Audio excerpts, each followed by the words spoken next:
Okay. because I have my good friend James Schiano here with me. And I know I just asked you, but now that we're recording, any relation? No, no No, relation, no sadly. relation. Somewhere along the line, I'm sure there's not that many Schianos. We come Yeah. from a very small island called Ischia, but Ooh, yeah. that's pretty cool. West All Coast of right. Naples, really tiny hunter and gatherer islands. Very nice, lovely. That sounds gorgeous. We Yeah, should go there. That sounds I'm great. down. We could talk about baseball there next time. How's that sound? Yeah, I don't think they have much baseball there, but I'm still down to Well, I talk about it mean, anyway. we'd still have the internet, and MLB TV works better outside of the country than it does inside the country, Yes, for being but honest. So, MLB TV's new initiative this year, they're not blacking out local games, which is what? massive. Yeah, Whoa. for New Yorkers like you and I, we don't have to Yeah. cut the cord and watch the Mets. I had no, literally the only reason I hmm have cable is because I can't get the Mets and my hmm girlfriend can't watch the Rangers. So once MSG figures their shit out, we're good to go. Yeah, I don't think he'll ever do that. I don't think James Dolan's giving up a cent as the cable man he is. Cable man, I like that. That's true, Mr. Cablevision. Yeah, that's Yeah. crazy, dude. Awesome. Well, yeah, I get to talk to my good friend James Schiano. Mhm. Reason I ask, if you're from New Jersey, Rutgers head coach, Greg Schiano, Uncle Greg, as we like to call him, Uncle family, Greg. family. Forget about me, I love you. You know all that stuff. Um, the literal greatest coach in Rutgers history, I have to assume, other I than the don't even. guy the guy I that think. maybe coached the first game. Don't Yeah, worry, maybe. birthplace of college football. Yeah, of course. Hey, rumor has it they tried to get a game in with Harvard this year in their 100th season, and it was just too much of a calamity to even try dealing with Rutgers Athletic Association. Wow. Why not? Yeah, Why Harvard? Why not Princeton? maybe it was Princeton. Whoever they played the first Okay, game yeah, against. Princeton. Yeah, Princeton was Princeton. first My game. bad. Yeah, Yeah. you're cool. You're cool. I'm not gonna hold that one against you. You went to the little T OSU. You're Uh, actually the second person. I actually earlier today I got to hang out with Evan Spencer from the 2014 national championship team. did you really? Super cool guy. He was incredible. So if you're listening to this, that one Oh, should that's already be out. amazing. So everyone go back and listen to that because he was For incredible. sure. What a smart Dude, dude. he Oh my god. he threw that pass on Michael the double Thomas. reverse Mhm. in the Sugar Bowl against Yeah, buddy. Alabama Yeah, in buddy. 2015. They won. They won. So we got to talk about that. But I don't know if I told you this, but Ohio State's like one of the most. I hate Ohio State so much, just I, so much.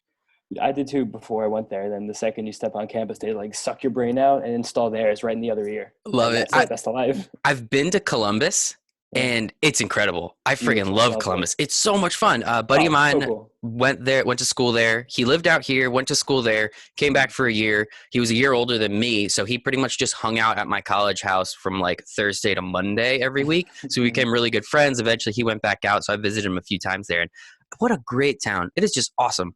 Dude, I couldn't even imagine a better city to like become an adult in. And even after school, I stayed there for a little bit, Mhm. worked, had friends. It's like very up and coming too. There's tons of industry, tons of young people. It's fantastic. Yeah, yeah. And when I was speaking to Evan, he has a venture capital fund based out of Columbus, Really? Ohio. Yeah, he's That's doing some awesome. cool stuff, man. He's doing some cool Really stuff. cool. Yeah. But anyway, enough catching up. I have James Schiano on here, professional baseball writer. I think I'm you. You have blogger. I'll I take mean, that. Yeah. come on, man. We got to spice Yeah. this LinkedIn shit up a little bit. You're a professional Yeah, I do. baseball writer. Honestly, I also saw I've been you go. slacking on the LinkedIn a little bit. I have some Yeah, two new writing ventures that I'm sure we'll get to yeah. as we go on. Oh Yeah. heck yeah, man! I'm Yeah. excited to hear about that. And then I also saw that you were a radio host for a little while. I was back in college at Ohio State. I was part of the Scarlet and Gray Sports Radio Association, where like people we would announce games. We had some blogs that we did, and then we had a couple podcasts that we do from time to time about everything from Ohio State athletics, professional athletics, to just things going on around campus. Some funny jokes here and there. It was a great time. That's Good awesome, exposure. man. This Yeah. is my favorite thing that I do. Like hand to God, I literally, if I could do this 26 hours a day, 8 days a week, I would be the happiest person on planet Earth, I think. And today is one of my favorite days because I had three. This, you're my third. Just absolutely incredible conversation, and we're already off to a great start. But reason why I wanted to have you on, James, professional baseball writer, man. Like my favorite sport on planet Earth is baseball. My favorite thing on planet Earth is baseball, and I'm so excited to just get to chat with you. But the first question I have to ask: where does your love of sports come from? My love of sports come from? That's a great question. I think a big part of my love of sports definitely comes from my dad. It was probably the first thing him and I bonded over. He tells me stories about sitting me in front of the TV, like with a sippy cup and a bib, watching the Mets game and just like Ah, ladling me to bed, which I'm sure, I don't know how the subliminal mind works. I'm sure it's a big part of why I'm obsessed with it to this day. But those are like my fondest memories, either playing with him, having catch, coaching my teams, going to games from an early age, and just like the hardship and the despair that we share as Mets Jets fans. Yeah, fans. Yeah, yeah. that's just the life. And when you're in the mud with somebody, that's it. That's how you get close. Exactly. I just saw watch the movie 1917. All those guys in trenches. That's you and me, There you man. go. I mean, we're Exactly. Right. practically there, just together, just kind of sad all the time, no matter what. It's incredible. Knee deep in it, bayonet in our back. And I would not want to do it with anyone other than you, man. I Of course. appreciate you and who you are and what you do. So I appreciate that answer as well. That's one thing. I mean, the name of the show is For the Love of Sports. So I always want to know where that love comes from for everybody, because there's usually common ground amongst most people, but it's always nice to just hear that. And I think it's also a great way to start off asking some questions and having a conversation. I also don't like to call these interviews. I mean, it sounds too formal. I like to think of it, we're No, just two dudes talking about having a stuff. conversation. Exactly, Yeah, right? Like, I like it. Hopefully everyone else chit likes it chat. too. We'll see. I don't know. My goal is to do 200 this year, minimum of 200. So if you have Heck some yeah, friends, I would really appreciate. 100%, dude. So you went to Ohio State. You hung out there for a little while, writing, radio. You get into baseball. How Mm-hmm. so there are so many people I know that have started a blog. Shout out to my cousin Justin and my buddy Derek, who went to Ohio State. I hope they listen to this so they can Hey, hear me go calling them out Bucks. by name. They had this incredible blog. They had a legitimate like 700 to 1,000 people that would read their articles, everything they did. It was called Football Withdrawal. It was awesome. They were funny. That's awesome. Yeah, and then they just totally gave it up because they're lazy. And it was very, very disappointing. And we pushed Derek. He pretty much started it, and we tried to get him to do it all the time, and very rarely. And then it kind of just fell by the wayside, which is disappointing. So I'm sure you've heard probably way more stories than one when it comes to something like that. So how do you actually stick to writing about baseball? I used to write with baseball. Well, I don't want to give any premonitions. I wish this was my blog, but that's a future endeavor for a future date. But really, I was like I was about a year out of school, about a year ago from right now, actually. And I was just kind of bored with the regular 9 to 5 grind of my job. And I found myself most of the time, even at work, at home, at play, everywhere, just looking up baseball statistics, taking notes on different players, different trends I saw, different patterns I was realizing. And I was like, why don't I do this? Like, I read about these baseball blogs every single day. There's a million people writing about baseball. Why can't I be one of them? There's no reason. And I've always had a real affinity for writing. I was a history major in school. I love it tremendously. I would just do it for fun, take notes, keep a journal, all that stuff. And I just I remember it vividly. It was a year ago, the morning of the Super Bowl. I had my pulled pork sitting in the slow cooker in my kitchen. Oh, And I was sitting in my pajama pants and like a big hooded sweatshirt, just like typing away a sample article I wanted to write about 2 pitchers I really enjoyed, Marco Gonzalez and Jamison Tyon. And I just remember finishing it up, getting home after the Super Bowl, belly full of pulled pork, doing my critiques, doing my edits, and then just sending it out as a sample to a bunch of the baseball writers and websites I knew on Twitter.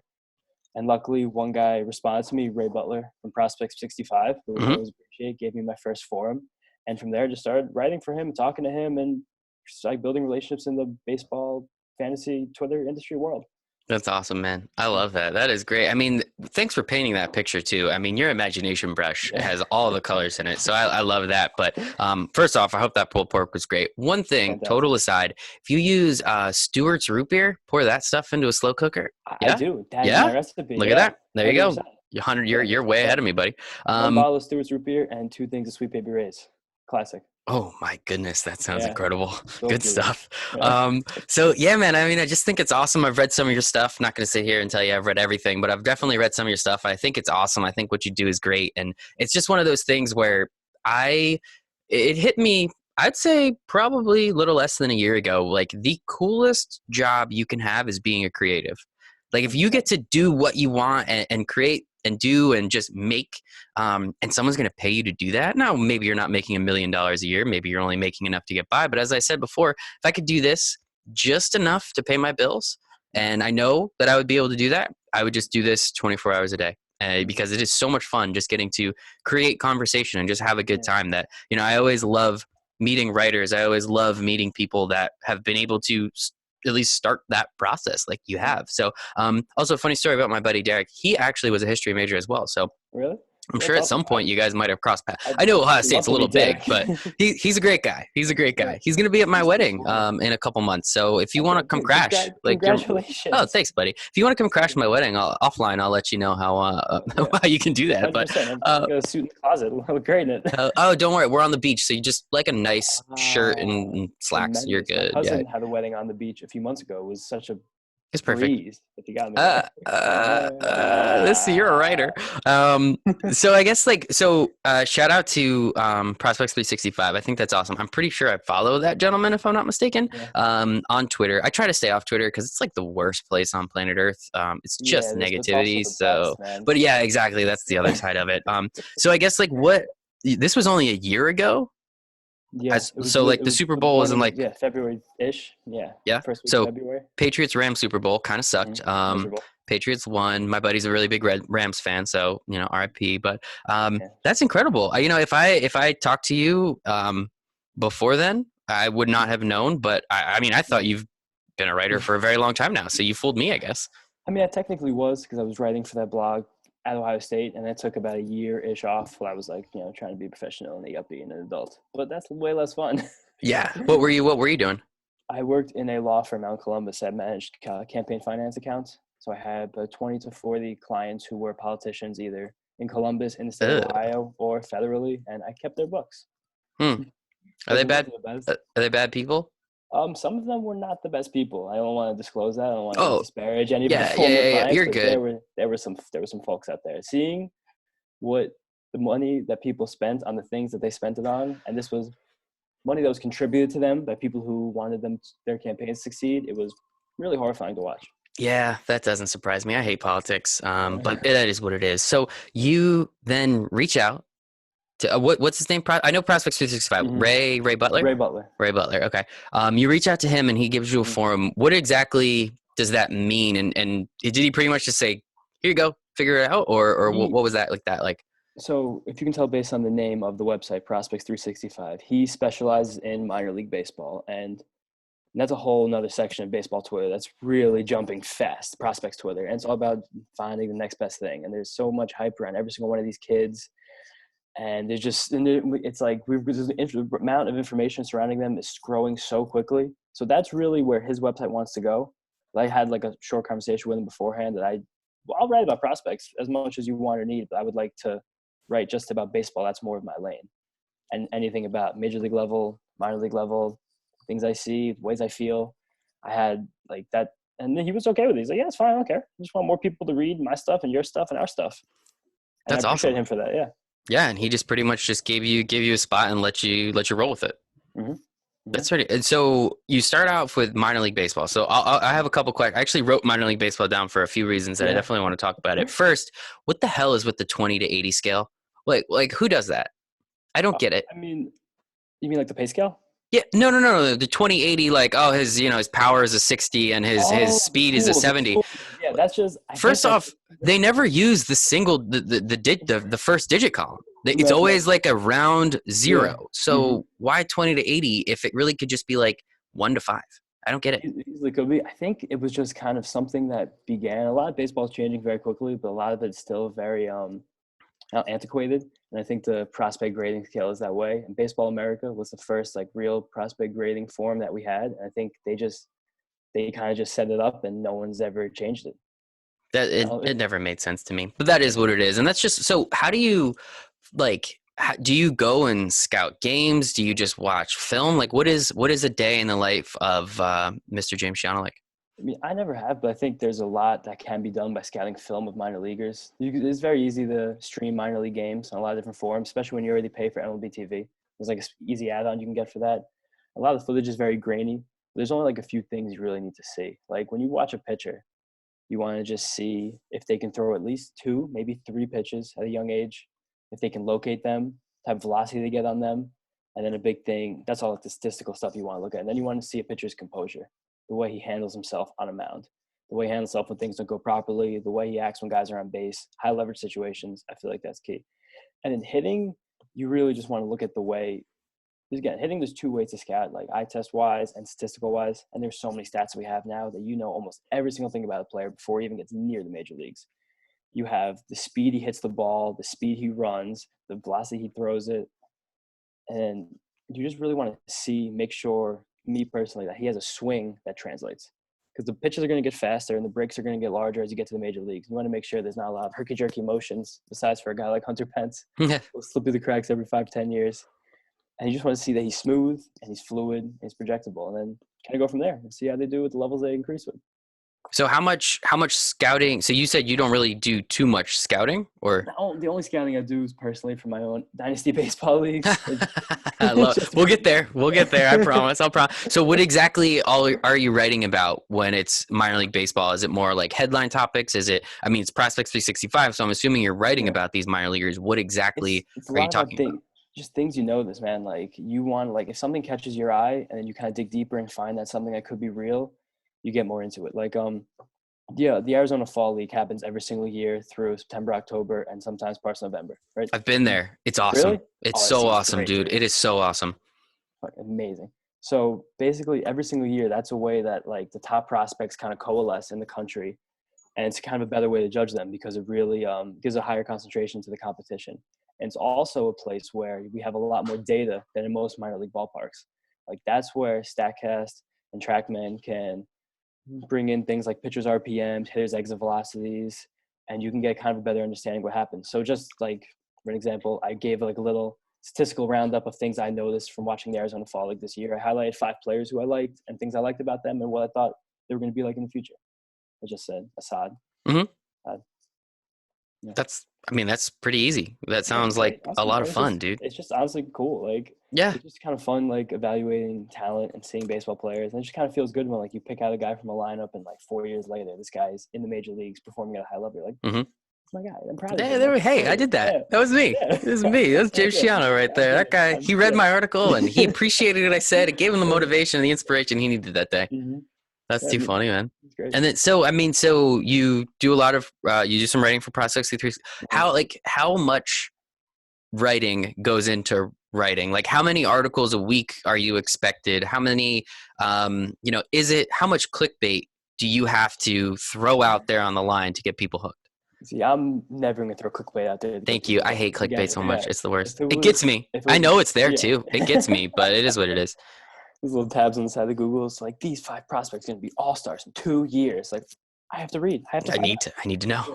I'm sure if this was my own like masterpiece, this was my website, this was my source of income, this was my baby, I would be wanting as many clicks as possible. But just being a member of these blogs and learning about them from the inside, it just gives you like a little more freer sense to create the content that you want. And from there, you just, I mean, writing these matters. I'm kind of a perfectionist, and being a historical writer, I'm a big user of facts and anecdotes and stories, statistics. So I'll probably write. I try to get at least like 1 or 2 out, maybe like every single week, and then just keep it rolling like that. But it takes a while. It honestly does, because you want to make sure what you have there is like true, it's verified, there's no discrepancies, and that it's honest is the big one. Yeah, yeah, absolutely. And not just, as you said, you're not just throwing stuff against the wall to see what happens. You're Yeah. you're doing everything that needs to come with it. You noticed those certain plays or those players from the fall league, and you decided, hey, I think this would make a cool article. So I really like that, and how you go about kind of the creation process, as we've been talking about a little bit, being a And creator. I think that's awesome. that particular article was kind of a springboard for me because, again, I'm a huge Mets fan. The Mets are my passion. And after that was published, about a day later, Michael Mayer, who runs the main editor of the Mets Yeah. blog, he actually Uh-huh. happened to slide into my DMs. He said, "Hey man, I like your style. I see that you're a Mets fan. I would love for you to start writing for Metsmerized once in a while if you felt so inclined." Which was that was awesome because I followed him on Yeah. Twitter for a very long time. Me And he too. produces great content. And I put out my first article for them a few weeks ago, actually, which was a lot of fun before the horribleness that came to the Mets Yeah. about 3 weeks. Yeah, I'll get it. Hmm. But yeah, so I'm gonna have some stuff coming out in there soon, and Hell then yeah. I kind of parlayed that into. Are you familiar with the website Pitcher List?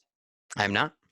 It's like probably like it's a leader in the fantasy baseball world, Okay. and they were having a big expansion this year because I had a very good year last year, and I kind of took a couple of these samples and the fact that I wrote for a couple of these other blogs. I sent in my samples to them. They had a big hiring process this year, and I'll be writing for them now, debuting this week. Hell yeah, man. Congratulations. That's awesome. Thank you. So you got a couple different gigs going on. Got to. Look at that. Yeah, I mean, that's the rating industry now, right? Like, as we've Yeah. seen, like with Sports Illustrated and everyone pretty Mhm. much just getting laid Yep. off. You can Um, never hold your breath. yeah, and I mean, Metsmerized, I have been following Metsmerized, I don't even know how long. Like, Me too. It's easy, like 6 or 7 years at this point. It's like literally the morning paper. It's like Yeah, like it's great. that's insane, dude. Congratulations on that. What was the Thank you. first article you got to write for them? I wrote about basically I took stock of the Mets bullpen. I looked at two left-handed relievers who I thought they could sign for like low cost, low leverage, who had potentially high ceilings. Guys who, and I wrote about two guys who've been around the league for a while. Francisco Liriano, Mm-hmm. who's been around for a bazillion years, Yeah. and Robbie Erlin, who's just finishing up his first contract with the Padres. And both of them have begrudgingly moved to relief roles as of last year. And I found small critiques and adjustments they could make to turn them into potentially what I thought like very high level relievers. Tell me. I'm not familiar with the second gentleman. Obviously, Francisco Liriano, like he's been on fantasy teams. He's done a lot of things for me personally and professionally. But like, what are like? Give me. Godfather of my second son, of course, but he will be when I have that second son. But tell me, like, what? Like, give me some insight. Like, what exactly? Like Francisco Liriano, just because that's a little bit of an easier name. Tell me what that process looks like.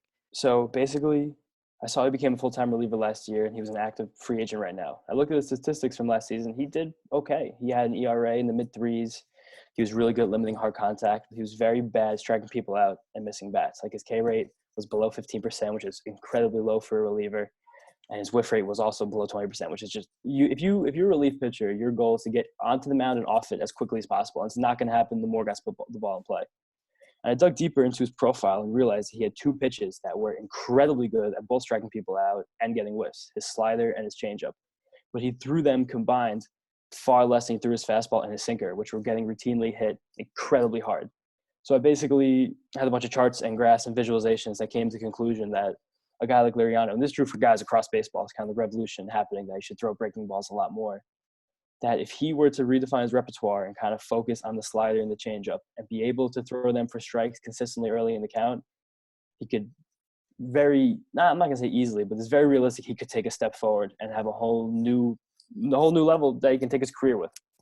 That's awesome. And that's a really cool way of looking at it. Now, I would then, as a skeptic come back and say, well, you'd think people would swing at the changeup and the slider because he throws the fastball so much, right? He's pitching off of his fastball. What would your rebuttal to something like that be? My rebuttal to that would be, I'm not saying throw out the fastball, but just kind of decrease its usage. You can be incredibly successful still throwing the fastball down from 45% to say even 25%. And with that, you can still throw your strikes. I would say that would even make the fastball more useful afterwards, because it would again, like you said, it's all about being able to throw strikes with those two pitches. But just it's much harder to hit a pitch that moves than a pitch that doesn't. Simply. Yeah, 100%. Yeah. Yeah, that is some expert statistics. I understand why you are. Analysis. Yeah, I can't wait. You're going to be writing for The Athletic one of these days too. That's really cool, man. And yeah, I totally agree. You don't have to pitch off your fastball anymore. I mean, Justin Verlander came out, but then again, I'm kind of putting everything up in the air with the Astros, so who the heck knows? Yeah, we don't know anything. Yeah. I was about to bring up another Astro who made this very similar adjustment, Ryan Presley, traded for him before last season. If you look, the website StatCast, it kind of has your line graphs of how much you throw each pitch, and the slider just shot way up past the fastball this season. It was by far the most effective season of his career. Mm-hmm. So there's proof in the pudding. This stuff works, and I think a lot more guys, especially relievers, should try it. Yeah. I mean, 100%, especially as you said, you're trying to get in and get out. I mean, the goal is, if you can get in under 10 pitches, I mean, that's a great inning. And as we saw last year, the Mets bullpen was just god awful. I mean, I thought the Familia deal was terrible. I was right. I thought the Diaz deal was okay. I was wrong. So we'll see, man. I mean, I hope that was just like a really, really bad year. And then I don't know. How does that happen? That's insane. There was a lot of bad luck that contributed to what Diaz did. There was also a lot that was his fault, but he had by far the highest meatball rate of his career. And a meatball rate is how often you throw a pitch down the middle of the plate, either high, middle, or low on the middle of the plate. Skyrocketed past his career highs. And most of his home runs, of course, were given up off of those meatballs. Mm-hmm. So if you got to think that, again, there's so many things that can happen with a reliever. And I think the biggest one is confidence and the belief that you're the best. So apart from all the mechanics, all the movement, as good as his stuff still is, he has to look inward and believe that he is the guy who he knows he is. Mm-hmm. Which I don't know if that can happen or not. Yeah, I don't. We'll see. I mean, obviously we both hope so. From just a general baseball perspective, I hope so, because he was insane 2 years ago and really good 3 years ago, right? So, I mean, it's one of those things where you obviously, we all root for, I want to watch a good baseball game. I don't want to watch some reliever come in and give up How many he gave up the 2 home runs, I think, in one game, like 4. I can't remember what it was. Yeah, There was enough games lots of that, home runs. yeah, it was bad. Maybe we'll say it's a juice ball. Maybe we'll say he sucks. Maybe it's probably a little combination, little column A, little column B there. So Yeah, I'm with that. Yeah, I'll take that going forward. good stuff, man. So that's really cool insight on exactly kind of what you do and a little bit how you do it. Now let's talk about a good pitcher. I don't know. Let me pull a random name out of the hat. Jacob deGrom, let's say, 2-time Cy Young Award winner. What are you looking at when you want to write an article on Jacob deGrom? And only 1 million articles have been written on him at this point, many of them glowing. What's something that you might be looking at, like with your eye, again, from that factorial, historical kind of context? Like, what are you looking at to try and like make something that Metsmerized would be like, wow, this is unique and great and everything that we're looking for? I would love, and again, this is a pie in the sky idea, but I would love to talk to Jacob deGrom because he changed the way he pitched a few years ago when he went from good to great. He changed the way his slider moved. It got like a tighter motion. It became a lot faster, and he changed the way through his fastball. It became harder with more rise, generally switching from a 2-seamer to a 4-seamer. So I would love to go through with him the history and like the series of adjustments that led to the one adjustment that stuck. This is the one we worked. It's kind of like cooking. Like you try a recipe 6-7 times, and the last time you do it, you're like, that was the right amount of chili powder, and you have it. That's it. You can never mess with it again. I would love to talk to him and every pitcher, honestly, about what goes into their secret sauce and how they came to the conclusions they came to about the pitches they throw.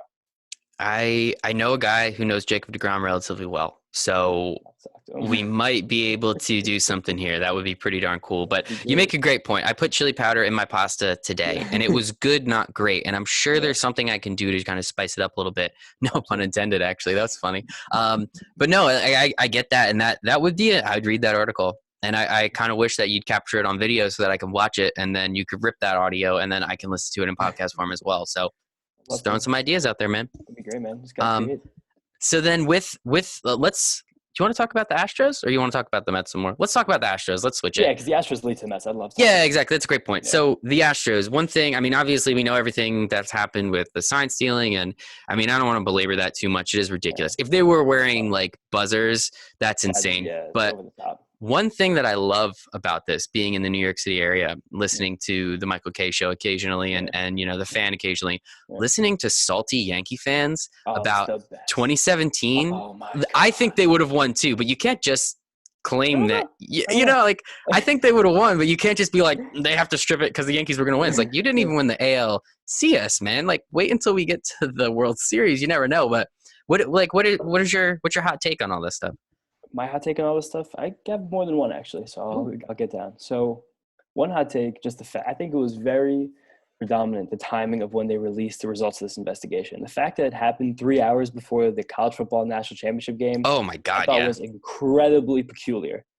And it was brilliant. No one, they kind of just well, hey, look, ESPN's not going to care about this for 3 days. Perfect.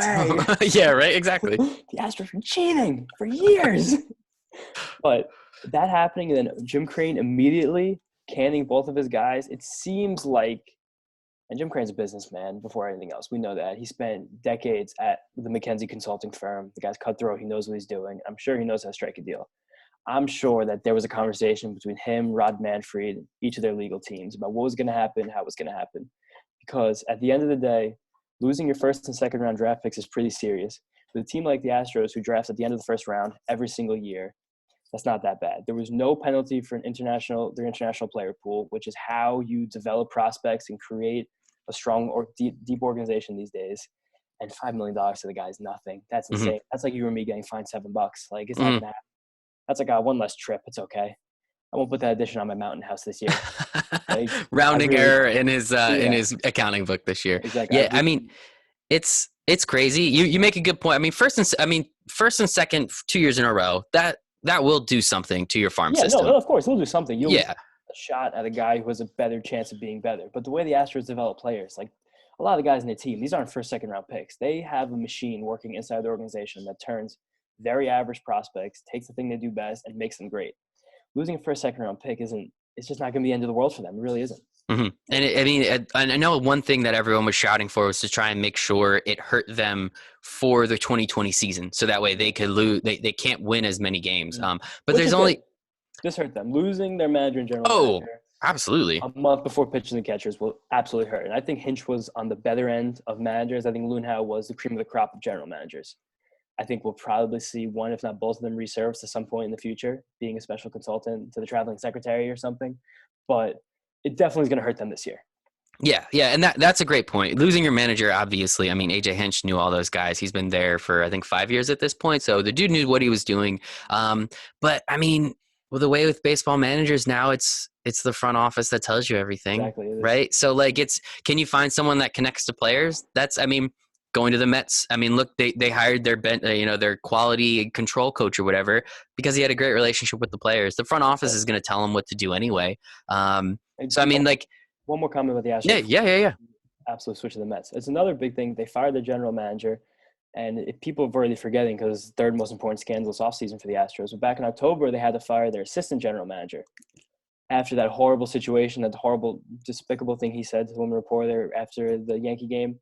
So they're down 1 and 2 their front office personnel, which even for a team with probably as deep a front office as we can imagine with the Astros, they do things with their analytics department and their business staff that the rest of MLB and the rest of the world doesn't even understand yet.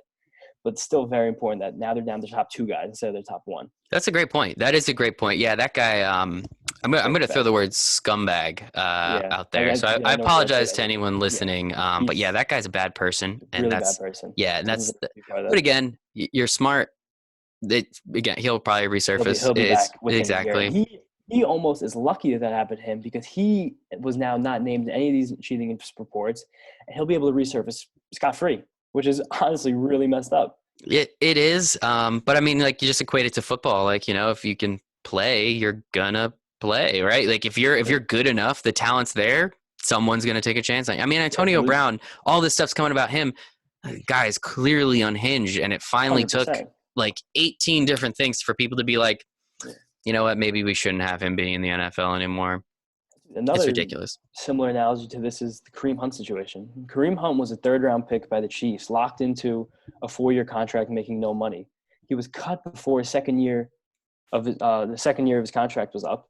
He got to sign a 1-year deal, and this year he's going to be an unrestricted free agent coming off an incredibly impressive last, I think it was 6 games. He suspended for 10 with the Browns. He's going to cash in. He's going to be one of the youngest running backs hit the open market in recent memory. Uber talented, and it's all because he was released from his team after a domestic dispute. It's really horrible. Yeah, it's it's like the team that releases him, everyone says kudos, but then there's the other 31 teams that now it's pretty much open market. Like any of you guys can pick him up, and it's just like, oh, it's a second chance. It's like what? Like it's ridiculous. It's ridiculous. Absolutely ridiculous. That's football. We don't need to talk about football, James. We'll talk about baseball because we both love baseball so much.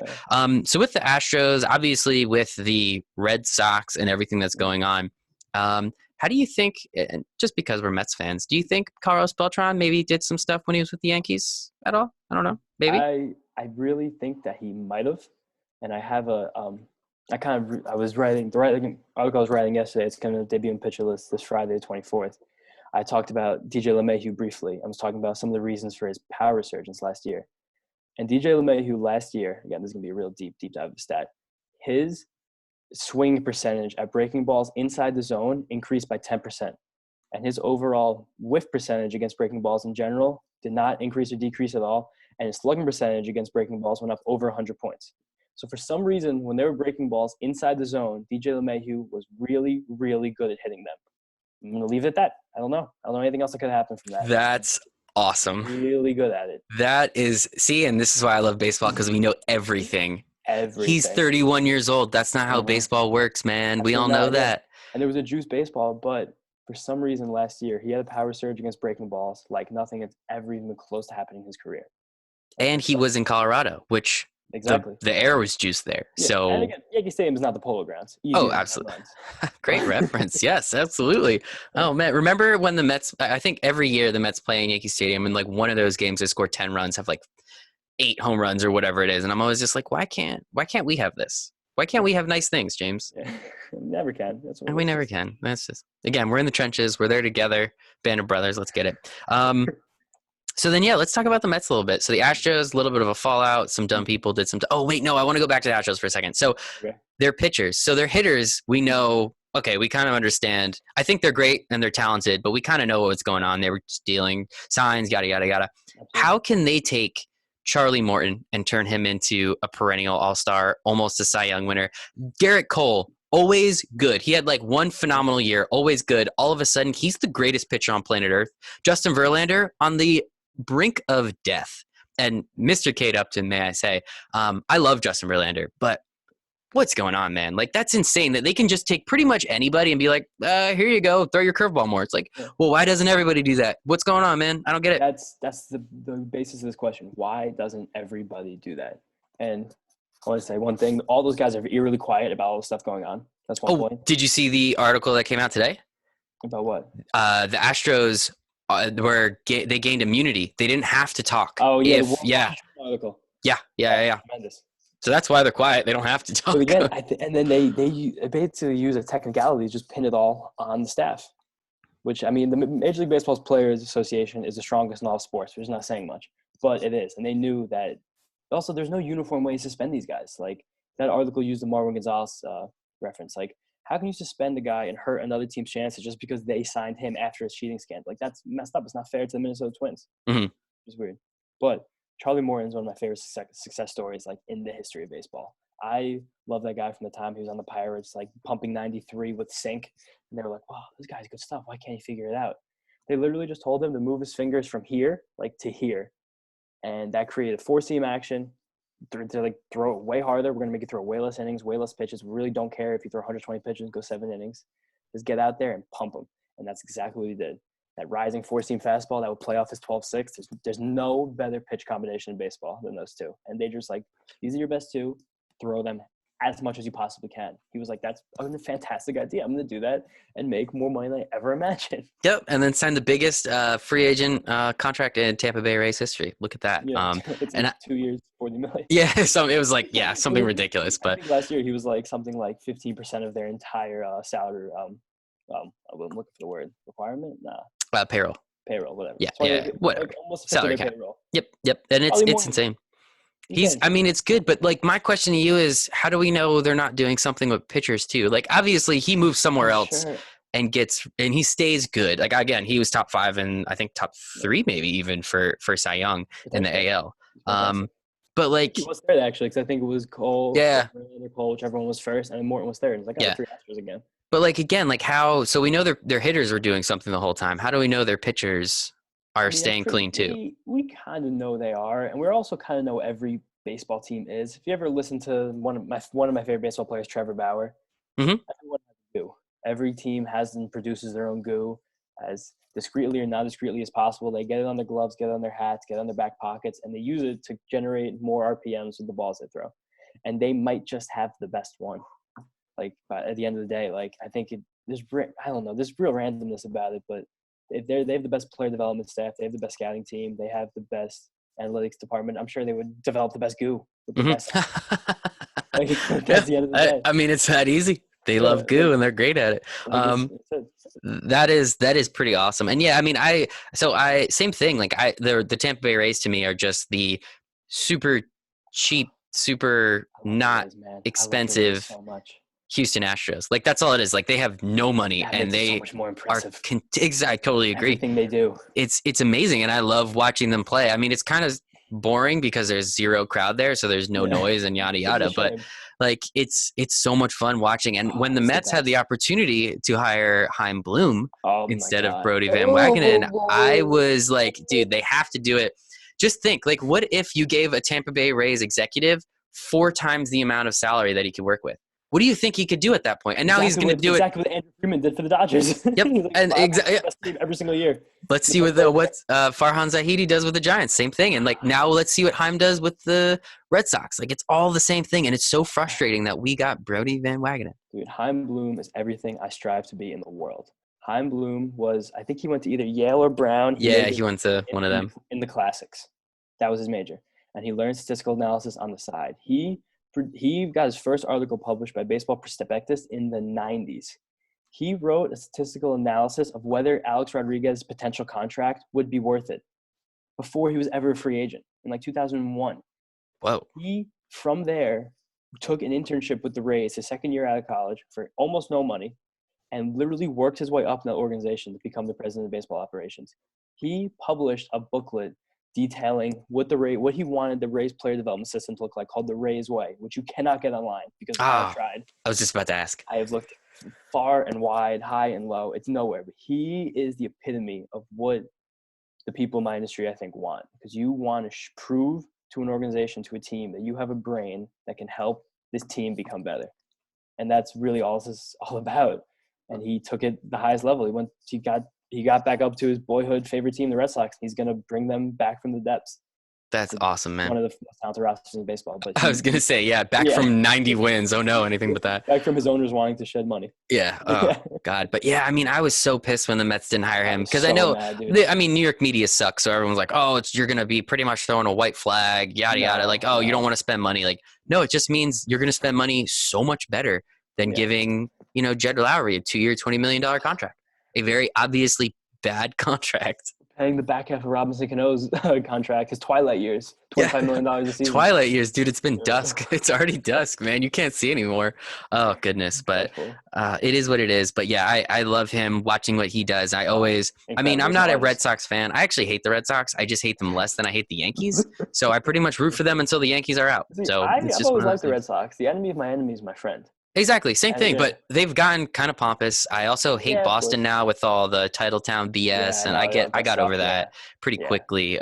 Mostly it's actually, that picture that goes around, it's that 16-year-old kid that has a sign. It's like 16 years old, like 14 titles, man. It's like, shut up, dude. Kid. I hope you just have this drought in your life where from like 16 to death you don't get anything, and I hope he lives a very long life. I want him to live to 100, man. That would be awesome. Happy life, kids, but good for your career. But I really hope he gets stuffed in a locker tomorrow. That would be great. I don't know his name, and I think you said it, but don't say it just in case. No, it's kind of a joke that's been going on. It is since his first thing. Patrick McGillicuddy. He was given to him by one of the Barstool personalities, and he's ran with it since. Love it. Yeah. Hate him. We're not doxing anybody here. Yeah, Good. I don't want to do that. I want to keep everybody where they are. So we talked about the Mets. We talked about a little bit about minor league baseball. We talked about writing Ohio State for a minute. Let's go back to before we get to fantasy, because that's going to be where I think we have the most fun. Minor league baseball, again, with getting to pay attention to it a little bit more than, your average fan. Obviously, I know some of the Mets prospects, not all of them. I kind of know what's going on. I know what Jared Kolechnik is doing out in Seattle, and just kind of, Dunn, what's his what Dunn? Justin Dunn. Justin Dunn, thank you. What he's doing out in Seattle. I pay attention to them and then the Mets prospects. But like what with the whole minor league system potentially going to get thrown up onto his head. I mean, you're a little closer to the situation. You might be paying attention a little bit more. What is headlines and what is actually real that may be happening?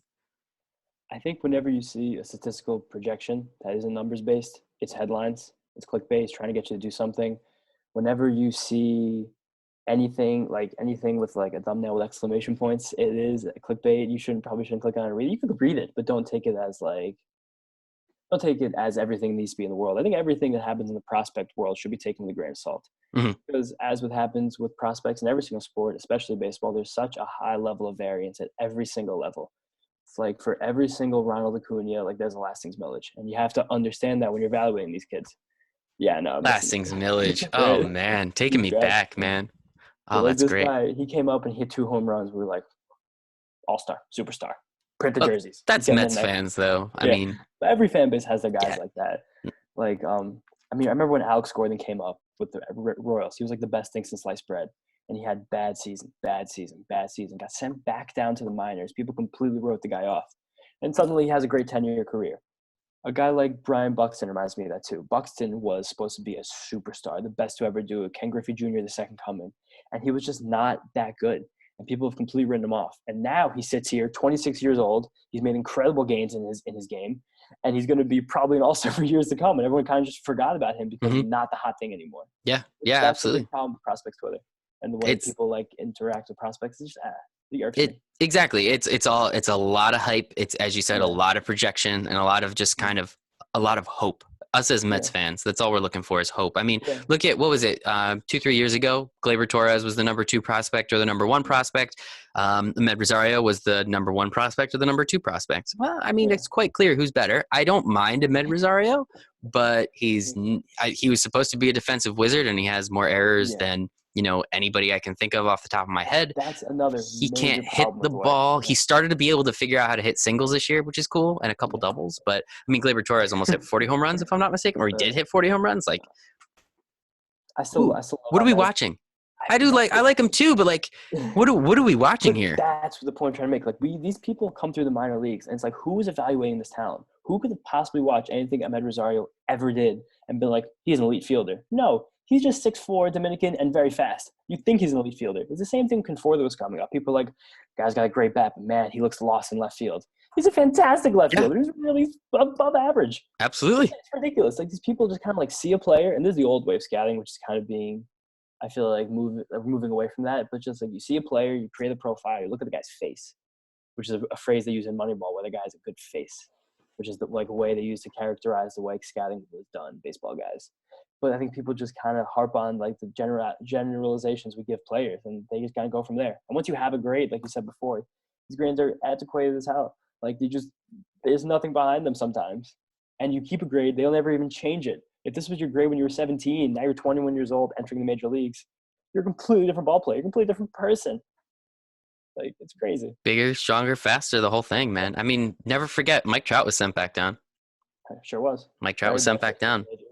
I don't know. His career turned out pretty well. So no, I love it, man. That's some good stuff. And it's definitely interesting. So that was not the intention of my question. I asked it very, very poorly, but that was a little fun thing that we did, and I'm all for it. So the intention of my original question about minor league baseball was with the system itself, with the potential slashing of the teams and taking that down. Again, you're a little bit closer with paying attention to that. I assume, I could be totally wrong. In your opinion, what does it look like, and what is the system going to change? Is it a guaranteed changes? We don't know what it looks like, or is it, 45 teams are just going to be gone and we're just consolidating everything? It seems to be almost a sure thing this is going to change dramatically. And of course, this proposal was done by everybody's best friend and baseball confidant, Jim Crane, the former McKinsey rep. Yeah, he was the big writer behind this thing. And really, I did not know that. From a business perspective, it's really smart because most of these teams don't really generate much revenue. So at the end of the day, if you can consolidate these minor league teams, most of the teams will generate much revenue. Most of these players will never sniff the major leagues. So if you can consolidate the team, like every team's minor league system, into the ones that just produce money, and just consolidate the players into the ones that have a chance of reaching the major leagues, perceived chance of making the major leagues, you're cutting fat, which is what a businessman like Jim Crane wants to do. So the idea behind it is that they're going to cut like 40% of the minor league players from every single team, along with the teams. So that's 40% less dreams that we can be fulfilled. The drafts are going to be cut dramatically. And what they're going to do, they're cutting all of the short season minor league teams. Like, you know how they have the leagues that go like June to about September? Mm-hmm. Those are for the guys who come in through the draft and the undrafted player pool after that. Not the international player pool, it's a little different. And they play half a season because they're drafted in June. They'll start playing end of June, and then they play that first season. They got to get placed by their team. The new system says that the draft's going to happen at the end of the year in August now. And when a player gets drafted, he's already going to have missed that minor league season. You're going to go to every single team's own individual player development academy, where they're going to hook you up to a bunch of wires and a bunch of machines, and they're going to get the whole torque of your hips, the RPMs of all your pitches, your bat speed, track your vision, your sprint speed, every single thing, put you in a spreadsheet, tell you where to go, and tell you the 7 things to improve on to get to the major leagues, which is really kind of the future of baseball. The way the analytics movement has gone, we're just streamlining, and that's the way it's going to be, which is sad because there's a lot of people in a lot of places who are probably never going to see a live baseball game again, and a lot of kids who are never even going to have a chance to realize their dreams or even try to make them happen. There's a lot of guys like Mike Piazza and Paul Goldschmidt who were drafted very late in the draft. Those guys are going to have less chances to make it, which sucks. But the teams are going to save money and the owners are going to profit more, which is the only thing that seems to matter. And now that you say Jim Crane came up with that, again, someone with that system, they don't even believe in real people scouting at this point. So, I mean, like, that's not surprising. They don't even treat their employees like actual human beings. That's also a pretty good point. Which is what they're kind of doing to these people. Like, these players now are just going to be, like cyborgs. Just Yeah, do these things well, and you'll make the majors. and considering the sport itself isn't doing, I mean, it's doing well. Like, let's not like sit Oh here no, and say incredibly well. baseball's failing or anything, No, but yeah, not in this life. especially in these smaller towns that have these minor league teams, it's very, I don't like going to Mets games, honestly. Like, I don't want to go all the way to Queens. I live here in New Jersey. I don't want to take a train to Penn Station, then take an LIRR out to Willets Point, and then pay $100 or whatever dollars for a ticket, go to Shake Shack and stand in line for 3 innings, which is worth it. It's the best Shake Shack on planet Earth. Yeah. If anyone gets a chance and you're in Citi Field, screw the game. Just wait for the Shake Shack. It's the best Shake Shack, hands down. But it's not worth it, man. I mean, like, and then I need to, like, I don't really want to leave now that baseball games are 3.5, 4 hours long. I don't want to leave at 11 o'clock and get home at like 2:30 in the especially morning. when you're looking at the train schedule, and you're like, oh, if I stay till the end of the 9th inning, there'll be more people traffic, and then I have to make sure I get the NJ Transit back, and the last one is 12:47. Oh my god. Yep. It's insane, and it's not worth it. But that's just saying, like, there's a lot of these places that have these minor league teams that obviously, as we found out, they're probably not making a boatload of money, but at the same time, it's still fun, and that's a very easy way to grow the game. I am very confident that short season team is not burning a hole in Mr. Jim Crane's pocket. Absolutely not. Come on, man. Like, keep going. There's a league like the Appalachian League, it's a very historical league. It's been around for almost 100 years. It's going to be completely wiped away. There's the people in Appalachia. It's a very low income community. It's poverty stricken. And these people are never going to be able to really see a baseball game again, most of them. It's crazy. There's another league that's like takes place in the Northwest, like in the Montana, Wyoming region. Those people are never going to see a baseball game again. They have to go hundreds of miles to venture to get to a baseball stadium now instead of possibly 20 to 50 miles away.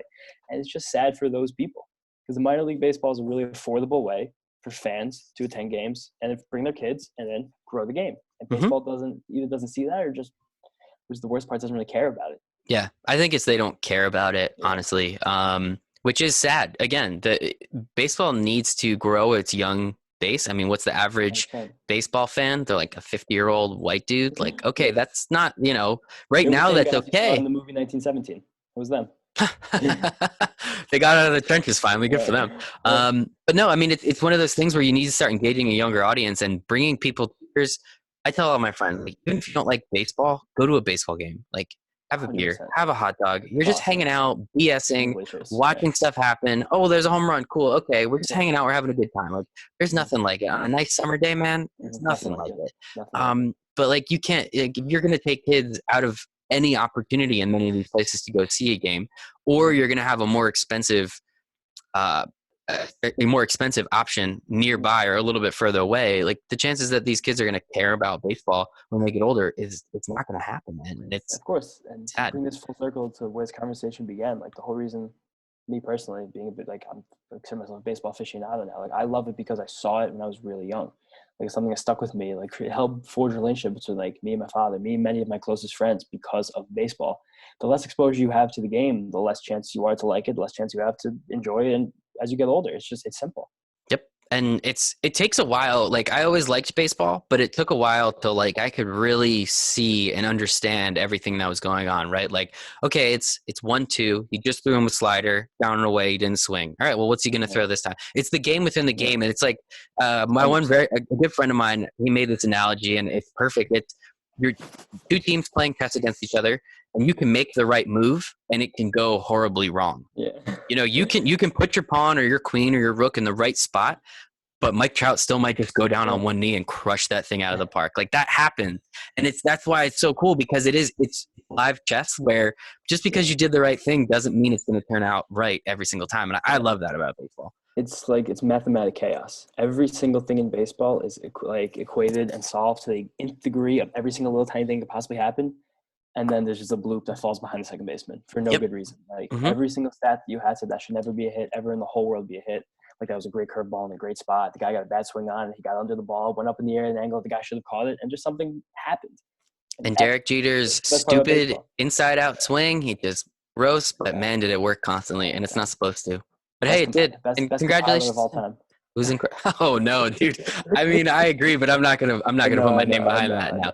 He's incredible. Shout out to him. I want to know who that voter is. I kind of want to just, like, I want to send him an edible arrangement. Again, being here in New York City and hearing everybody, that's kind of my favorite part about it. Yeah, the best part. But it is insane. I mean, he's obviously, I mean, who cares, right? Mariano Rivera deserved it. I'm kind of okay. Didn't get it. It's fine with Yeah, me. I'm pretty okay. I mean, if Babe Ruth, if Hank Aaron, Willie Mays, if Willie Hank Mays, Griffey, like Lou like Gehrig, these guys there's, get 100%, and Mariano Rivera, a position that didn't even exist when we started baseball, gets 100%. It doesn't make any sense to me. It really doesn't. I don't know why he's the one everyone agreed on. This is going to be the guy. You know I what I mean? mean, To me, it would I have made more sense being the first one, honestly. yes, I agree. But just considering everybody that has not gotten 100%, I know it's like really stupid and just like I was trying to explain this to my girlfriend last night. She's like, "Wait, what do you mean?" I'm just like, "Well, they just don't want them to have You 100%." know, It's like, "Wait, what do you mean?" I was like, "It's just is this like the this ninth whole grade? thing. Like they just like, yeah, it's like kind of like they just Yeah, are like, no, like 99% yeah. enough. Like you can't have everybody No think one's you're gonna the have best. So, like it makes no Tom sense, Seaver, Greg Maddux, like Steve right? Harvey. None Yeah. of these guys got 100%. It's So ridiculous. it is what it is. But Yeah, I don't know. whatever. I'm okay with it. Larry Walker, did you see him in a SpongeBob shirt? That made me laugh. That brought me back a little bit. Yeah. Did you? Sorry, say again. My Did roommate did just you? laughed. It distracted Oh, me. did you see Larry Walker in his SpongeBob shirt? I did. That was very funny. Fantastic. I And absolutely loved it. I think the Larry Walker Hall of Fame vote says a lot to where like baseball media has gone. Because I don't think a guy like Larry Walker gets in the Hall of Fame 30, 40 years ago. He had an obscure career in an obscure place, and he had a award against him that was really fugazi kind of. Like if he played in Coors Field, it was easier to hit there. Ooh. There was like a million Twitter campaigns run that were like, this guy has incredible statistics. Get him in the Hall of Fame. I think it's something we're going to see as the years progress now. More people have a voice that we're going to see these campaigns happen more and be more successful at the end of the day, which is cool. More guys getting in the Hall of Fame is cool. I'm cool with it, especially if you're deserving. You know, like I think Larry Walker is deserving. I I think think he's totally deserving. the first one when Tim Raines was Yeah. sent in. You know, Ryan Spader, Ace of Spader. If you guys don't follow him, he's an incredible follow. Great book too by him. You know, he kind of. I don't want to say he championed it, but I feel like from what I remember was he was kind of the first person that was like, yo, check out Tim Raines' statistics. He's insane. Like, let's look at this a little bit more and see that he's very, very deserving of the Hall of Fame. Dude, Foolish Baseball is the one who was banging the Larry Walker drum for a very long time. He made videos, he put out graphics, like everything over and over again. It did, I think it really was a huge piece of him getting in, which is great. That's perfect. I'm for it. I mean, Yeah, I'm cool with it. I like JJ 100%. Booth is getting in the Yeah, Hall of Fame anytime soon. Considering they you got know me. that was great deal. Omar Minaya, thanks. One Um, of the best goatees in the history of the Mets. okay, deal. Top five I'll give you goatee. that. What about Jason Bay? Do you want to talk about Jason Bay? I No, hate I don't Jason. want to talk about Jason Bay. Let's talk about fantasy baseball. We've been talking for an hour, and honestly, this has been an absolute blast. So I hope you're okay with maybe talking for a couple more minutes because now we get to the fun 100%. part of the conversation, Yeah, and it's that's not bad. fantasy baseball. Love Um, it. so first off, again, going back to the Astros, I had this conversation. So I'm a huge fantasy baseball fan. I've been playing fantasy baseball for uh, I don't know, like 10-ish years now, probably a little bit longer. I have won a lot of fantasy baseball championships. And I lost this year, and I Ooh, was humble brag. I was pissed off when I lost this year because I should not have lost. Yeah. So that's the whole thing. But with I was talking to my cousin. He's been in the league for a very long time. He finally won the first time this past year. He beat me and then went on to beat the next two people. So I would have won, which makes me again a little bit saltier. Of course. But Yeah. no, I checked. I was setting my lineup to make sure I knew I would have won. Don't worry. That's the Stat biggest corrects. part about fantasy sports, knowing you will have won even though you didn't win. Exactly. If you're That's not doing that, you don't really love the game. exactly. Thank you. Hi, TJ. Mr. 100%. Schiano, we are on the same spot. With that, we had a conversation about the Astros. Mhm. And where are you thinking about drafting some of like the Alex Bregman? Say you're not in your dynasty league, which I am Yeah. super jealous of. Yeah. Say you're in just a normal, like, you know, we're gonna draft, first round down. You know, the Alex Bregmans, the Jose Altuve's, the Carlos Correas, George Springer. Where are you paying attention to those guys with kind of the understanding that, hey, maybe they weren't, exactly as advertised at home? Yeah. I think there's a real dichotomy in the way you have to look at these players. More so the ones who are lower on the level. Like I think Bregman is still an elite baseball player, he's a superstar. His profile means I don't think he'll really suffer. And especially if you look at his home road splits, he was as good, if not better, on the road. So him, keep them high in your draft boards. But then as you go down the list, the Springer, again, Altuve, I'm kind of on the fence on. I haven't really looked at his home road splits, so I won't be making I can't assess that. But guys like Yuli Gurriel, even Springer, a guy like Josh Reddick, like these are the guys I don't think you'd be able to trust in the same way that you've trusted them in the past, fantasy terms. Even a guy like Brantley, who came to the Astros last year and redefined his profile as a hitter, suddenly was like in contention for the batting title, smacking doubles left and right. Like, where, what, how, why? This is the kind of stuff he was good in Cleveland, but then he was just hurt. Very good. Exactly. But yeah, I agree. Yeah, he was never that good. It again, and even Yuli Gurriel last year. Again, the gopher ball is one thing, but he at like 30, I think he's 35 maybe, off the charts power surge for a season. And these Astros, a lot of them had very good statistics against breaking balls, which is really rare in Major League Baseball. Because as we said before, it's much harder to hit a pitch that moves than one that moves straight. So I think those are the kind of stats you have to look at and cherry pick in your draft prep to see if these guys just still remain high on your boards. I love it. That's the insight that I'm looking for, James. That is the insight that I'm looking for. You're back. Okay, you froze on me for a second, but you're back. Thank God. Yeah. So what else? Like, who are you? I mean, don't give away everything, of course, because we want people to read all your articles. But maybe who are you looking at that may like Pete Alonso? I got him in the 15th, 16th round, and I actually think I picked him early because I had some Met fans in the draft with me. Like, where are some of the thing I build my teams on are those late round huge upside guys. I picked Chris Paddock up, who's my last pick in the draft. Alonso, I picked Chris Bryant the year he won Rookie of the Year. I had Buster Posey the year he won MVP. Like, just get these guys way late, but there's huge upside. So who are you looking at that maybe made giant strides last year that you're going to see people way overdraft this year? Overdraft in a good way or a bad way? In a bit, someone, are you going to take Pete Alonso in the first round? Do you think he's hitting 50 home runs again? Someone's going to. You know what I mean? Like He probably never repeat what he did last year, which is sad, but true. And he's going to get overdrafted. A guy like Cole will probably never be able to replicate what he's done the last 2 years, especially moving to a place like Yankee Stadium. Who else drafted that highly? I think people are going to be really busting the bank drafting Shohei Ohtani this year. And I think Shohei Ohtani is one of the best players in baseball. And I say that with complete honesty, but it's really hard to gauge his value from a fantasy perspective because especially if you play with a weekly lineup, there's no way to tell how many games he's going to hit, if he's going to pitch. It's really hard. Daily lineup, Shohei Ohtani is probably worth a high round pick because that day, but it's not worth like a third, fourth round selection. And then this year, you're going to see a lot of the prospects get overdrafted like every year. Luis Robert, coming up for the White Sox. He signed his contract similar to Eloy Jimenez last year, where he's going to have to start the season with the big club, rumored, still not official yet. But this is a guy who, as much power and speed as he has, was striking out over 25% of the time in the minors. The guy just doesn't have the bat-to-ball skills that you need to sustain success at the major league level. And there's random projections coming out for him. Luis Robert's going to go 30-30. This guy's going to hit the top of the line. This guy's an MVP candidate already. And I just don't see it. I think people are really going to go over the top. That's interesting. I saw he wrote. I saw he signed that contract, and shout out to him, man. Good for him for getting some money, well deserved. I'm all for it. Oh yeah. But every minor leaguer.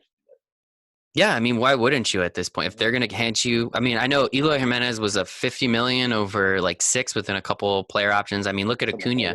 They said Acuna, Mike, he would have dwarfed Mike Trout's, 12 for 425. But the guy was I don't.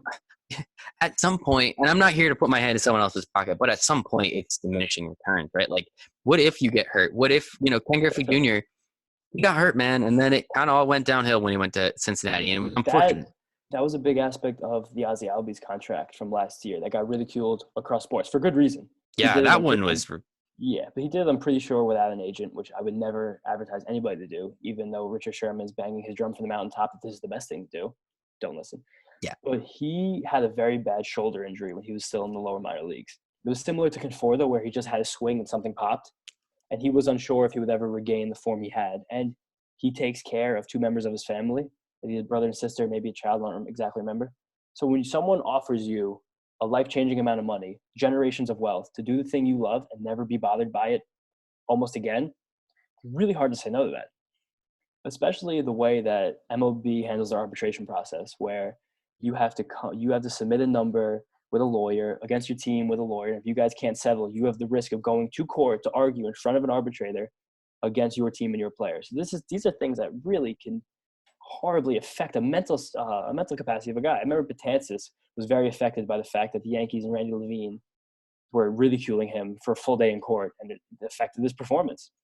Especially for a lot of these foreign players like Albies. I'm pretty sure he's from Curacao. I'm not positive on that. A lot of these guys want to go home in the offseason and spend their time there. You don't want to spend your time shuffling back to America, putting on a suit, dealing with lawyers. Like, that's expenses. That's stress. That's trouble. Like, you sign this contract, deal with it, done. Let's just play baseball. Which I think there's a big part of that. Yeah, I mean, I know it was for like $40 million, if I'm not mistaken. How long was it? How long is the contract? Like 7 or 8 years. Whoa, ooh, Yeah. okay. He signed away a lot of his prime. He's not going to hit free agency until after he turns 30. But as you said, I mean, shoot, like you have $35 million. Granted, saying, you get half of it. Let's say the government takes it. But I mean, that's, as you said, so much more, but that's generational. Yeah. And then the one that confused me too, Aaron Nola. What the heck was that? I think a lot of these guys last year kind of got jumpy with the potential collective bargaining dispute that's going to go down, and while a lot of them wanted guaranteed money up front, because MLB's pay structure is ridiculous. For your first 3 years of your career in the majors, you get so little money that if you can cancel out some of those years in exchange for a year or two later hitting the free agent market, you just have to take it.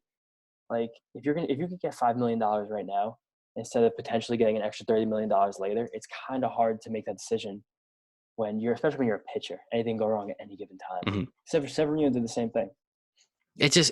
No one made no sense because he was coming off 2 awesome years. So I thought he would have gotten a little bit more than whatever 40 million over. I don't remember exactly what the years were, but I mean, again, $40 million. What are we complaining about here? I mean, it could be worse. So I guess with that, going back to the Braves a little bit. So now we have Freddie Freeman, who is just consistently one of the best first basemen in the league. You have Acuna out in center field. Now we're gonna have Ozuna out in left field. I think Markakis is coming back. Yeah, I think Markakis will be out there, and I think you'll see some combination of Austin Riley and probably I think they still have Ender and CR Day too. I think so, but who you're gonna? They still have Adam Duvall too, who can mash, but you're gonna see Acuna and Ozuna in the lineup every day. I bet they'll be a revolving door otherwise. Yeah, and then Albies over at second base. So last year, that was a stack. I know in daily fantasy sports, a lot of people, this was actually explained to me. You want to stack in baseball that way. You can have the RBIs, the runs, the home runs, and that one pitcher, if you suck, all of them get on. So when you look at that lineup from that perspective, who are you targeting? And I guess where in your draft would you be paying attention to? Well, Ozuna kind of coming off like some weird seasons. I had him when he was in Miami that one year, and that was awesome. But like, where are you looking at all these guys and understanding like where they fit into the lineup and how they can produce runs and be, hit in because of how kind of long that lineup's become? I think I'm very interested to see their lineup construction, because last year their team was dramatically different once they moved Acuna to the top. They hit I think Freeman second for much of the year, and Albies was hitting somewhere between 4 and 6, which is interesting. And Donaldson 4 or 3, depending on the day, of course. But I think I really do like Acuna sitting at the top of that order, just because from a number standpoint, he's my best player, and I want him to get the most at bats as the year goes on. So put him at 1, don't deal with him, and he's a potential number 1 overall pick in fantasy. Like, you have to strongly consider him there, especially hitting in that spot in front of all those other guys. He's a no-brainer. Freeman too, just one of the most consistent players in baseball, man. I hate that I love Freddie Freeman, but I love Freddie Freeman. Yeah, me too.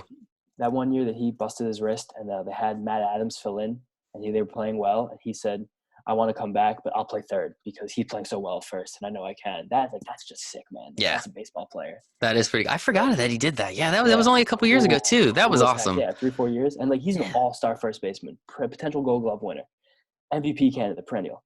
And he just wants to do what helps the team, man. That's awesome. That is pretty awesome. I do love that. And then bringing up Donaldson, it's going to be difficult. I would literally sit here and talk to you about every single team. Maybe we can do that right before baseball season. Maybe I'll have you come back on. We'll just go through all the teams. Josh Donaldson finally signed with the Twins. Mm-hmm. How many more home runs can the Twins hit? Is it possible? Many, many more. Is it? They had 300 and whatever last year. That's insane. They practically hit 2 home runs a game. The funniest thing about them signing Donaldson was how lost it got in the Astro shuffle. Yep. If you just transport ourselves 365 days in the past, and Josh Donaldson signs a 4-year, $100 million contract, They'd be like, oh, the hot stove is finally burning. We got some action here. Instead, it was not even discussed, wasn't talked about, forgotten by everybody. And he's going to hit in the middle of a lineup that's already incredibly good. And like between Jorge Polanco, Cruz, Miguel knows my guy. I love him. I really want him to reach the heights I thought he would reach one day. Yeah, that would be nice. My And man then what? Buxton too. Rosario, right? Rosario, That yeah. team Eddie is Rosario, that Max team. Kepler. Its stat lineup is absolutely stacked. Their pitching definitely took a step back this year. They lost Kyle Gibson, who's a good depth piece, so I think it'll be a great acquisition for the Rangers. But they also Barrios had a rough second half last year. I hope he kind of takes that forward. But they're another one of the teams. They're on the cutting edge, man. They know what they're doing. Their pitching coach, I think his name is Derek Shelton. I'm not positive on that. Whoever it is, he used to be the pitching coach at Arkansas, and they were on the cutting edge of technology. SEC baseball, if for anyone doesn't know, they are on the cutting edge of technology in baseball. Most of them have better like facilities than major league teams. Saros wrote a great article about this on The Athletic the other day. My favorite baseball writer, the king of the world. And it's just crazy to see what these college teams are able to do with these kids. And bring a college manager to the majors redefined the way they pitched last year. Almost all of their pitchers gained miles per hour on their fastball. That's unheard of for guys who are like already into their career. That's insane. Yeah, and I know they signed. I mean, I did not know that fact about the SEC. I knew SEC baseball was good. I didn't realize that they were cutting edge of technology good. Check out the article. It's really eye-opening. Absolutely, dude. That is awesome. And then the fact that I know the Twins signed a couple pitchers. I think they got like Homer Bailey maybe, and then like a couple other guys. Like like it's the same kind of thing. But I mean, again, as you said, if the pitching coach is that good, they're just sprinkling guys out there, similar to what the Astros have been doing. They find a better way to work these guys out and to train them where you can reach back and find it.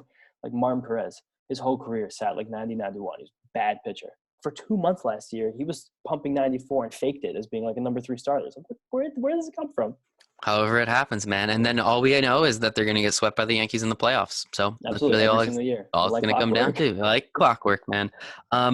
All right, dude. So this was amazing. I actually do like that idea. I will have you come back on before my fantasy baseball draft, and you can give me all your information. 100%. I'll take my draft, and then I'll release the episode. How's that sound? Absolutely. But the last question I have for you, I mean, obviously being a fantasy baseball writer, being a baseball writer, minor league prospects, the whole nine, what is the vision? Like, what is a writer's career? Like, you write about baseball. Mm-hmm. How much better can it get? I mean, you can make more money. All right, deal. But what is the next goal? What is the next bit working at the Athletic? Is it working for you under MLB? Like, what is that? Are you going to try and be Ken Rosenthal? Like, you don't seem like that kind of guy. Like, what is the next? But like, what are you shooting for next? It's kind of like what I said before, and like what I've been doing for the past year, is trying to get noticed by more publication, get more eyes on my writing, and try and get more notoriety, and hope someone one day gives me a chance, either at a place like the Athletic, a place like SI, a place like MLB.com, or a place like a Major League Baseball team. There's really anything where it goes from here to house money. I really don't care. Keep working, keep grinding, have fun. I was gonna say, man, because like that's what it is, right? Like you're doing what you love already. Like all that's gonna happen is you're gonna have some more deadlines and hopefully make a boatload more money. That's what it's gonna come down to. Money, so, well, I mean, I want you to make. Well, we'll get some. I want you to make a lot of money. How's that sound? Awesome, James. Well, I don't have to keep you all night, man. This was absolutely fantastic. James Schiano, Uncle Greg, professional baseball writer. You write for Prospect 365. Pitcher List. Pitcher List. They're debuting 5.0 day after Super Bowl. Everyone check in for that and redesign the website. It's going to be fantastic. And then the Metsmerized. Follow me on Twitter at JeterHadNoRange. Not a joke.